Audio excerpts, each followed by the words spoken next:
Entre 1912 e 1914, acontece uma das batalhas judiciais mais interessantes da história buritiense, da história da agricultura buritiense. Uma disputa judicial por um local, uma ilha denominada Volta dos Tinguis, que não tem a ver, evidentemente, com a Fazenda Tinguis ou o povoado que nós conhecemos hoje como Tinguis. A ilha Volta dos Tinguis era uma ilha localizada no rio Parnaíba, tá? Que era formada ali pelo rio Parnaíba, que era próxima à localidade de Angico Branco, em frente à fazenda Soledade. Era uma terra aí de aproximadamente 500 metros quadrados. Bom, vamos aos fatos. Essa pesquisa foi feita por mim, junto à Hemeroteca, tá? Que traz diversos arquivos sobre a história de todo o Brasil. Essa pesquisa aqui foi feita exclusivamente pelo professor Lucas, tá? Bom, acontece essa disputa judicial por um pedaço de terra chamado Ilha da Volta dos Tinguis. Acontece que em 1912, o diretor da diretoria, ou seja, uma secretaria estadual do governo do estado do Piauí, a diretoria de Agricultura, Terras e Aviação, publicou um edital arrendando essa terra, tá, para um cidadão chamado Viriato dos Santos Portela, que foi aqui representado juridicamente, ou seja, o seu advogado foi José Euclides de Miranda, uma das pessoas mais importantes da história buritiense. Ele arrenda essa terra ao preço de R$1 por metro quadrado, também sendo responsável por arcar com os custos de uma nova demarcação, assim que a Diretoria de Terras, de Agricultura, Terras e Aviação assim ordenasse. Tá? Esse edital foi publicado no dia 9 de dezembro de 1912, no Diário Oficial, né, o jornal o Diário do Piauí era um diário oficial das coisas do estado, que ainda hoje existe esse diário, todas as cidades existem, em 1912 já existia. Foi publicado, tá? E foi publicado uma cópia, né? Foi afixado, colado uma cópia desse edital na porta da Coletoria Municipal de Buriti dos Lopes, que era um local onde se coletavam os impostos. Também uma cópia do edital foi publicada no jornal Correio de Teresina, na edição número 91. Interessante que havia um aviso dentro desse edital dizendo que se alguém tivesse alguma coisa contra o arrendamento, que apresentasse no prazo de 30 dias algum elemento comprobatório de que não podia ser feito o arrendamento dessas terras ao senhor Viriato dos Santos Portela. Tá? Parecia que tudo seguia normalmente, inclusive o contrato foi assinado no dia 28 de agosto de 1913, algum tempo depois. Tá? Esse terreno era um terreno medindo 500 metros de comprimento e 100 de largura, na ilha Volta dos Tinguis. Tá?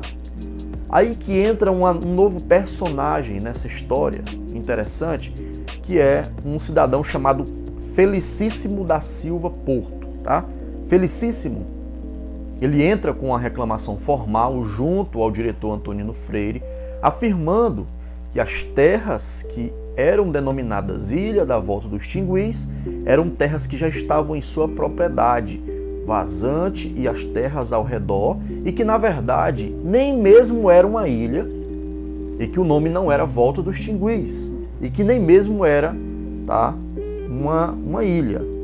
Felicíssimo entrou com uma petição, tá?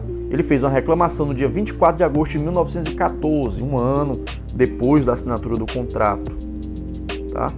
E ele fez uma reclamação diretamente ao diretor Antonino Freire e entrou com a petição judicial junto ao órgão no dia 11 de setembro, tá? Alguns dias depois. Ele alegava que a terra já estava em sua posse, que era uma vazante, essa vazante arredores já era uma faixa de terra arrendada por Viriato, ou seja, aquela faixa de terra denominada Ilha da Volta dos Tinguis, que foi arrendada a Viriato dos Santos Portela, na verdade não era uma ilha, e esse pedaço de terra já estava arrendado a Felicíssimo da Silva Porto. Tá? Não era uma ilha, era terra ligada ao continente e já tinham várias pessoas trabalhando em áreas próximas. O órgão, a Diretoria de Agricultura, Terras e Aviação, na pessoa de Antonino Freire, ele pede, no dia 17 de dezembro, portanto 6 dias depois, de 1914, os documentos de posse alegados por Felicíssimo. Um dia depois, Felicíssimo entrega esses documentos, anexando os títulos, ou seja, comprovando que de fato essas terras já estavam de posse dele, ou seja, que essas terras já estavam arrendadas, ele já era o dono legítimo, o posseiro dessas terras. Tá? Após receber os documentos, a Diretoria de Agricultura reconhece o erro e publica um despacho baseado em todas as evidências e reconhecendo que a diretoria havia arrendado uma terra que já possuía dono. Além do fato da ilha não ser mesmo uma ilha, nem mesmo terras devolutas e nem eram terras do Estado. Ou seja, não havia forma nenhuma do Estado do Piauí estar arrendando essas terras, porque não eram devolutas, já possuíam dono e não eram terras do Estado. Tá? Após constatar os equívocos, a diretoria desfez o arrendamento. Não sabemos ao certo se no período de um ano entre a assinatura do arrendamento pelo viriato, que foi a pessoa que arrendou, ele passou um ano entre a assinatura do contrato dele e a reclamação formal e devolução a viriato dos Santos Portela. Nós não sabemos se foi feito benfeitorias nesse terreno cedido. Por certo, viriato não permitiu, aliás, Felicíssimo não permitiu que viriato fizesse benfeitorias nesse terreno. Uma batalha judicial aí resolvida em cerca de 2 anos. Não sabemos aí ao certo se já era de competência das autoridades, pelo menos as buritienses, não sabemos se eles já tinham esse conhecimento de que essa terra já possuía dono. Tá? Provavelmente eles tinham sim conhecimento que essas terras já possuíam dono. Talvez quiseram dar uma carteirada no Felicíssimo da Silva Porto, utilizando aí o cidadão Viriato dos Santos Portela. Ou pode ter acontecido um trágico erro judicial por ninguém mais, ninguém menos do que José Euclides de Miranda. E aí, deixe sua opinião, compartilhe esse vídeo, passe para os seus amigos. Vamos explorar ainda mais a história buritiense.